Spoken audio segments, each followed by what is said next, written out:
Tonight, we walk the last mile with America's most notorious killers.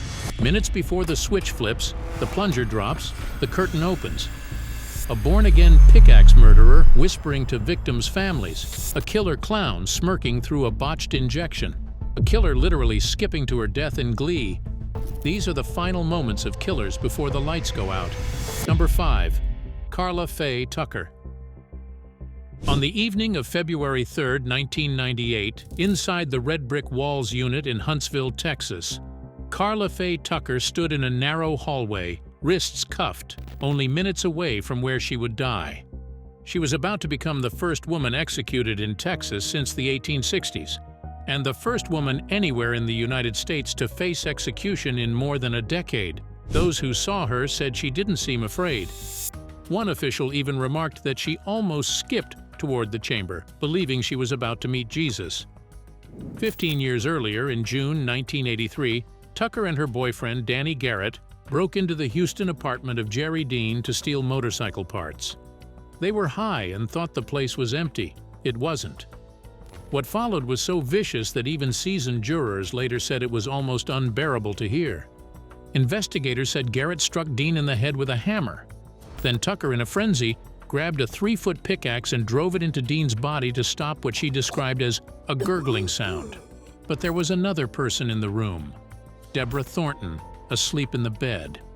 Tucker turned the weapon on her, swinging until the pickaxe buried itself in Thornton's chest. Later, Tucker bragged about how the killings had aroused her. A confession so disturbing it shocked even hardened detectives and fueled a massive public demand for the death penalty. The next morning, a friend of Jerry Dean's discovered the scene and called the police. Within weeks, detectives had Tucker on tape describing the killings in her own words. She was arrested, charged with capital murder, and in 1984, a Texas jury sentenced her to die. Garrett received the same sentence but never made it to execution. He died of liver disease in prison in 1993. Tucker, meanwhile, was transferred to the women's death row at the Mountain View unit in Gatesville. There, she said she picked up a Bible from a prison ministry cart, fell to her knees on the concrete floor, and begged God to forgive her. She later claimed that was the moment her life changed completely. Over the next 14 years, the transformation stunned nearly everyone who followed her case. Guards and chaplains described her as polite, soft-spoken, and steady. Nothing like the violent 23-year-old who had entered prison. She spoke openly about her guilt and her faith. While still on death row, she married a prison minister, Reverend Dana Brown, by proxy. Her story drew attention from around the world. Pastors, conservative politicians, and even Pope John Paul II pleaded for her sentence to be commuted to life without parole. The Huntsville warden called her a model inmate, but despite the flood of appeals, the Texas Board of Pardons and Paroles voted against clemency at the end of January 1998. Governor George W. Bush announced that the courts had reviewed everything and he would not intervene. On her final day, the state flew Tucker from Gatesville to Huntsville aboard a small Texas prison plane and placed her on death watch. She chose 4 witnesses to stand for her during the execution: her sister, Carrie Weeks, her husband, Reverend Brown, her close friend, Jackie Onken, and Ronald Carlson, whose sister, Deborah Thornton, had been one of the victims.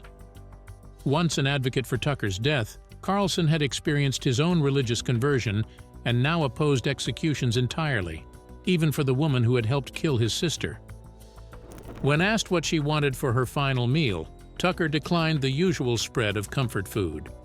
She requested only a banana, a peach, and a garden salad with ranch dressing.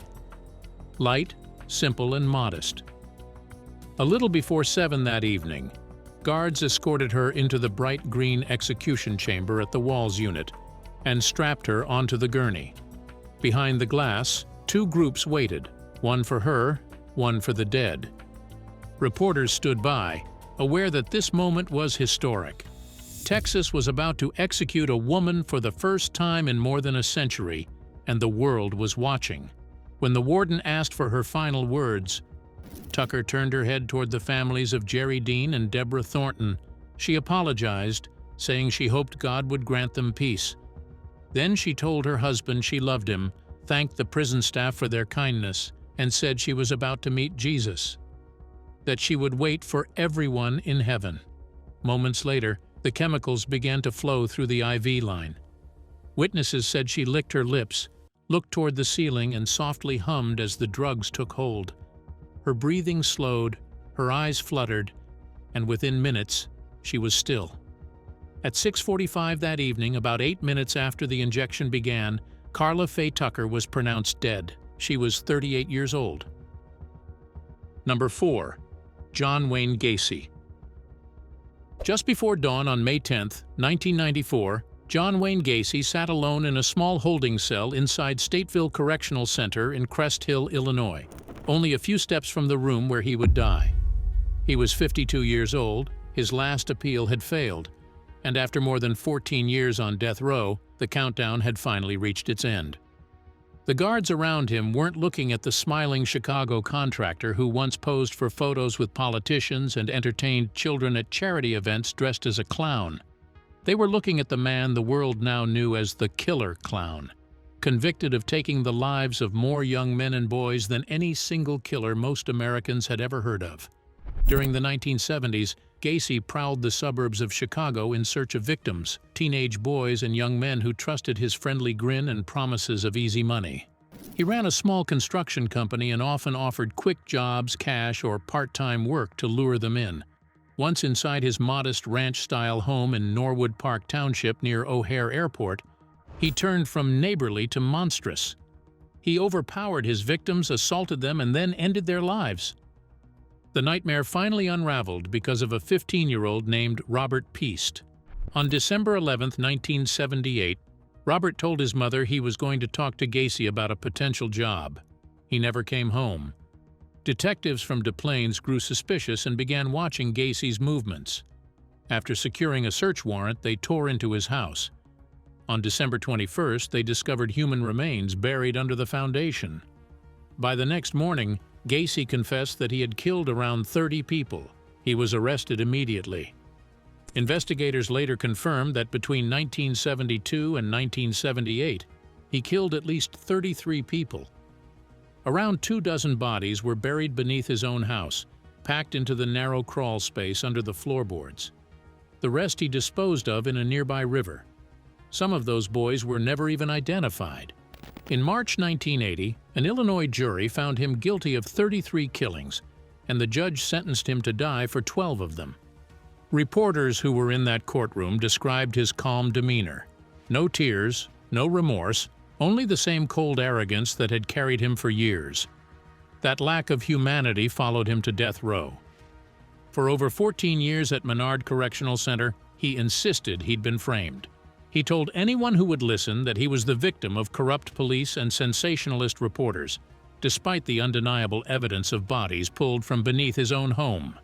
From his cell, he worked to rewrite his legacy. He set up a pay-per-minute phone line so curious strangers could hear him talk about his crimes. He sat for hours of interviews with journalists, authors, and even a federal profiler, always trying to twist the story in his favor.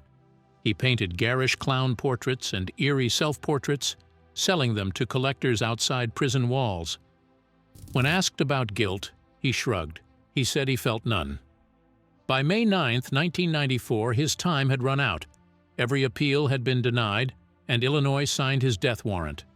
Officials transferred him from Menard to Stateville for his final day. In a rare moment of leniency, they allowed him to sit outside on a small patch of grass with family members. A scene witnesses later described as a quiet picnic behind razor wire. That evening, a Catholic priest arrived to perform the last rites. Gacy then ordered his final meal, a bucket of original recipe fried chicken, a dozen fried shrimp, French fries, a full pound of strawberries, and a Diet Coke. Even as midnight approached, Gacy refused to show humility. Witnesses described him as irritated and defiant, not fearful or reflective. He claimed his execution would not bring anyone back. He called the act revenge, not justice. He never offered a sincere apology to the families of those he harmed. Outside the prison, nearly 1,000 people gathered behind barricades and police tape. Many cheered and celebrated, wearing shirts that mocked his clown persona with slogans like, No tears for the clown. A smaller group of anti-death penalty protesters held candles, insisting that even a man like Gacy did not deserve execution. Just after midnight on May 10th, guards led him from his holding cell to the execution chamber. He was strapped onto a gurney while, behind a glass partition, sat detectives who had dug in his crawl space and the parents of boys who had vanished decades earlier. Illinois used a 3-drug lethal injection, one to induce unconsciousness, one to halt breathing, and the last to stop the heart. The first injection began at about 12:40 a.m., but almost immediately something went wrong. The chemicals began to solidify inside the plastic tubing, clogging the line. Staff had to pull the curtain closed and fix the issue. When the curtain reopened, Gacy's face had turned gray and swollen. The warden asked if he had any final words. In that moment, he stayed true to his character. Multiple witnesses said his last words were, "Kiss my ass." At 12:58 a.m., John Wayne Gacy was pronounced dead. Number 3. Aileen Wuornos. On the morning of October 9, 2002, inside Florida State Prison near Stark, Aileen Carol Wuornos sat in a small concrete cell just steps from the execution chamber. For more than a decade, Wuornos had been portrayed as something America rarely saw, a female serial killer who stalked men on the highways and shot them with a pistol. Now the state was ready to end her life. Between late 1989 and late 1990, Wuornos killed a string of middle-aged men she met while hitchhiking and doing sex work along Florida roads. She often took their wallets and cars before abandoning their bodies in wooded clearings or down lonely dirt tracks. When one man disappeared, police traced her fingerprints from pawn slips and a stolen car linked to a missing victim. That trail led them to a biker bar in Volusia County, where they arrested her without a fight. Even after her arrest, she always claimed that every killing was self-defense. She said the men had beaten her or tried to rape her and that she shot to survive. Detectives, though, didn't buy her story. On tape, she told investigators to do whatever they needed to do, as if she had already accepted her fate. Prosecutors began with the case of Richard Mallory, whose body had been found dumped and shot. Normally, juries are not told about other possible crimes, but the judge made an exception, allowing prosecutors to present evidence of the other killings to show a pattern. The jury convicted her of first-degree murder, and the judge sentenced her to death. Then, as more counties brought their own cases, more death sentences followed. In court, she swung between rage and eerie calm, sometimes shouting, sometimes cold and distant. By the early 1990s, she was confined to Florida's women's death row. She stayed there for more than 10 years. During that time, she gave long interviews from behind thick glass, cursing the police, the courts, and the world that had made her. She talked about years of abuse, of being abandoned as a child, and of a life that had turned brutal long before the killings began. But then, something in her shifted. She fired her lawyers and told the courts to stop all appeals. In letters, she said she had killed those men, robbed them cold, and would do it again. That there was no point keeping her alive. Her own attorneys begged for psychiatric help, saying she was not thinking clearly. Governor Jeb Bush ordered mental health experts to examine her. They concluded that she understood exactly what was happening and why she was being executed. In her final weeks, she seemed both furious and exhausted. She claimed guards were spitting in her food, starving her, and kicking her cell door through the night. She said they were bombarding her with what she called sonic pressure to crush her head and drive her insane.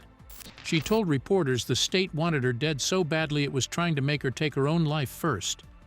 Yet in the same breath, she said she was ready to leave this world and meet God, Jesus, and the angels.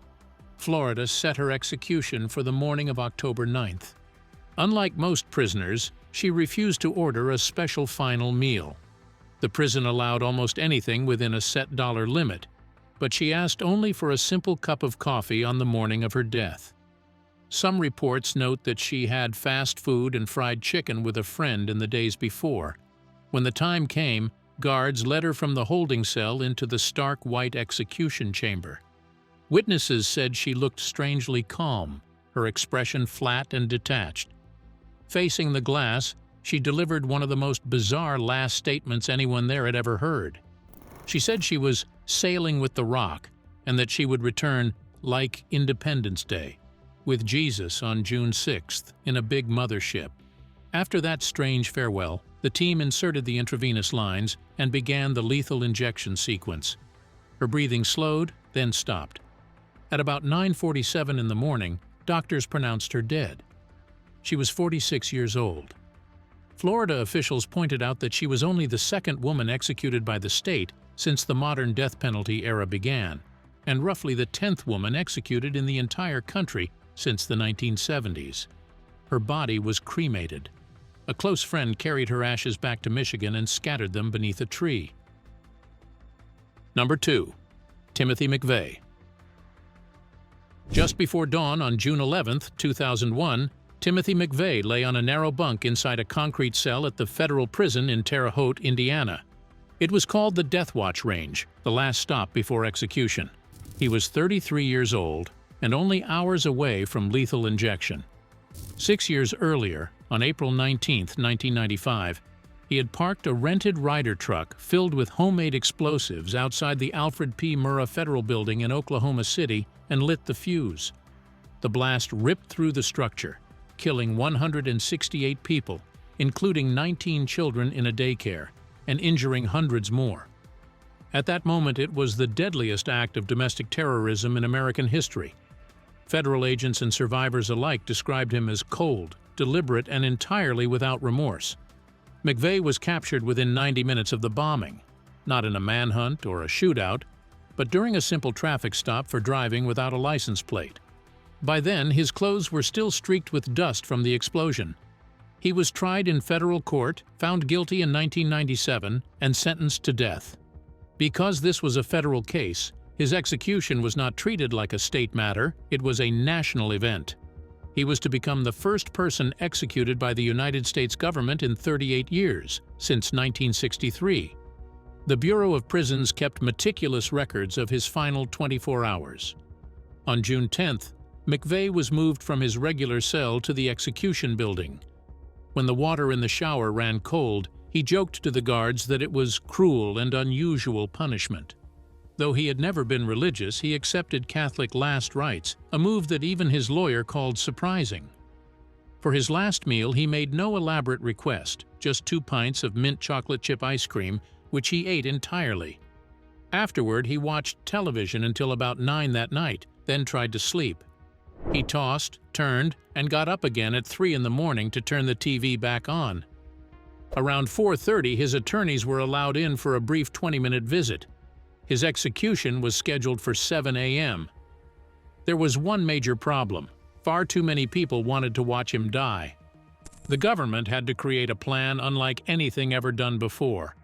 The Justice Department and Attorney General ordered a closed-circuit camera to be installed inside the execution chamber. That live encrypted video feed was transmitted to a secure room in Oklahoma City, where more than 200 survivors and relatives of the bombing victims sat in rows to watch together. Hundreds more gathered at the bombing memorial nearby, waiting for confirmation that the man responsible was finally gone.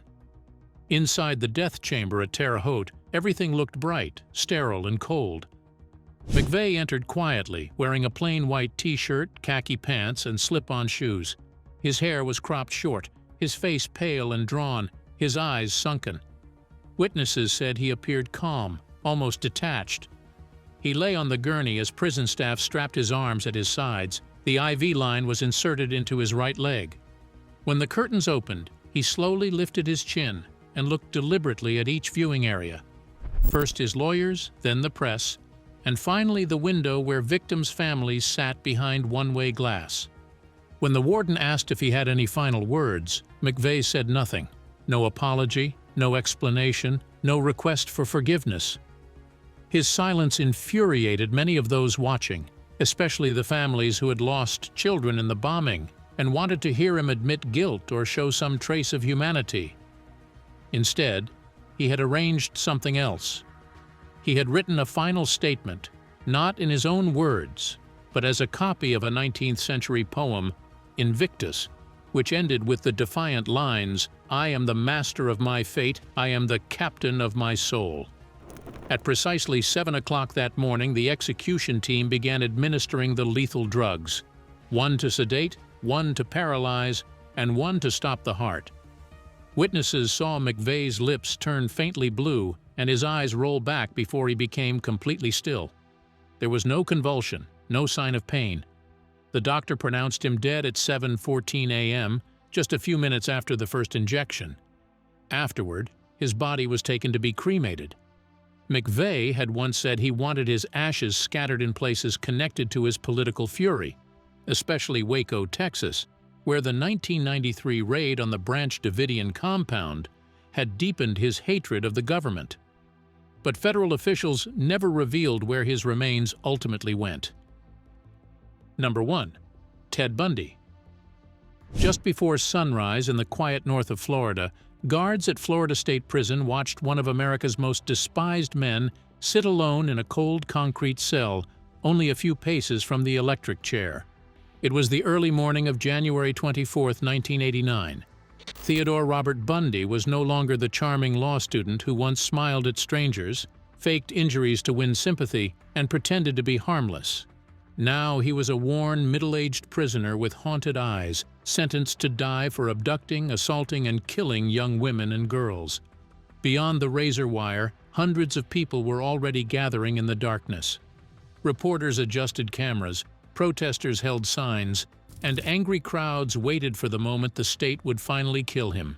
In the 1970s, Bundy had drifted from state to state, leaving behind a trail of terror that shocked the nation. He lured women by wearing a fake cast or pretending to need help loading his car, then attacked once they stepped close. Many victims were attacked and strangled, others simply vanished. Detectives later connected him to crimes across Washington, Oregon, Utah, Colorado, Idaho, and Florida, an almost unimaginable range. He escaped custody twice. The first time, in Colorado, he jumped from a second-story courthouse window after being allowed to study law unshackled. The second time, he squeezed through a hole in his jail cell ceiling, crawled into a guard's apartment, and walked out the front door. After that, he fled south.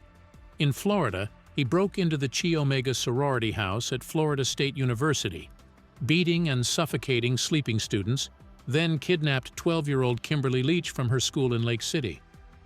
When the law finally caught up to him, Bundy treated his Florida trials as a stage. He fired lawyers, cross-examined witnesses, and argued directly with judges, convinced that his legal background could somehow save him.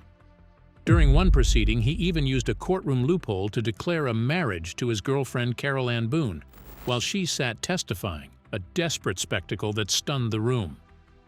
The juries were unmoved. He was sentenced to death for killing Kimberly Leach and received additional death sentences for the Chi Omega killings.